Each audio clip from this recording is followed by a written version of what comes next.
Correct form of verb. আজকে তোমাদেরকে আমি কারেক্ট ফর্ম অফ ভার্বগুলো কিভাবে করতে হয় সেটা শেখাচ্ছি। দেখো এখানে আছে the doctor days Seema last night, ব্র্যাকেটে আছে ভিজিট। এখানে কি লাস্ট নাইট যখনই থাকবে তখন বুঝে নিতে হবে এটা পাস্ট ফর্ম। আর পাস্ট ফর্মের জন্য কি করতে হবে? ভার্বের পাস্ট ফর্ম ব্যবহার করতে হবে। তাহলে ভিজিটের পাস্ট ফর্ম কি? ভিজিটেড। তাহলে এখানে তোমাকে লিখতে হবে দ্য ডক্টর, এই ভিজিটটাকে আমি এখানে কি করতে হবে? ভিজিটেড করতে হবে, visited. The doctor visited Seema last time, ডাক্তার সীমাকে লাস্ট টাইম অর্থাৎ গত রাতে দেখেছিল। এটা সঠিক হয়ে গেল। এরপর দেখো শি ডেজ শিউইং, ব্র্যাকেটে আছে এনজয়েস। তাহলে শিটা থার্ড পারসন সিঙ্গুলার নাম্বার, এক বছর।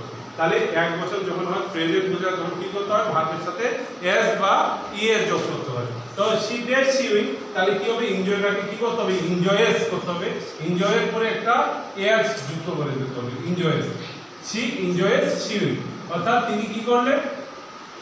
তিনি কি উপভোগ করেন? সেলাই উপভোগ করেন, সেলাই। ঠিক আছে। এরপরে আছে দে আর ডেজ ক্রিকেট, ব্র্যাকেটে আছে ভার্ব প্লে, প্লে। তো এই প্লেটাকে আমরা কি করব? তোমাদেরকে এর আগেও আমি বলছি, যখন ভার্বের এম ইজ আর এই ভার্বগুলো থাকে, এই ভার্বগুলোর উপরে মেইন ভার্বের সাথে আইএনজি যুক্ত করতে হয়। তাহলে দে আর প্লে, প্লেটাকে কি করব আমরা? প্লেইং করব, প্লেইং আইএনজি যুক্ত করে দেব, কন্টিনিউয়াস করব।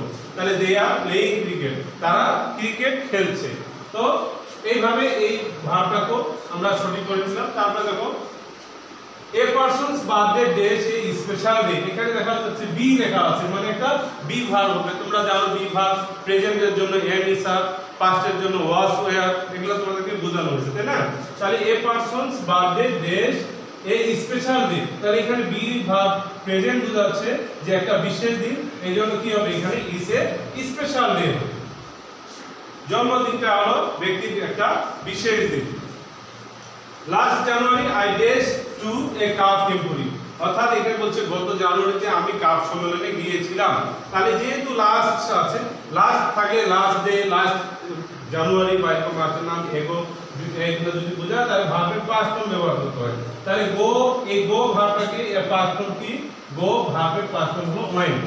তাহলে last January I went to a cup temporary, এইভাবে তোমাদেরকে এই সেন্টেন্সটা ঠিক করে নিতে হবে। তারপরে দেখো we days never forget my visit to Lawachara national park, Lawachara জাতীয় উদ্যানে ভ্রমণ, এটা আমি কখনো ভুলবো না। তাহলে এটা কি? ভবিষ্যতের কথা বলা হচ্ছে। তাহলে ভবিষ্যতের জন্য কোন ভার্ব দুটো ব্যবহার করা হয়? শেল আর উইল। হ্যাঁ, শেল আর উইল। তাহলে উই এখানে উইল ব্যবহার করলেও হবে, শেল ব্যবহার করলেও হবে।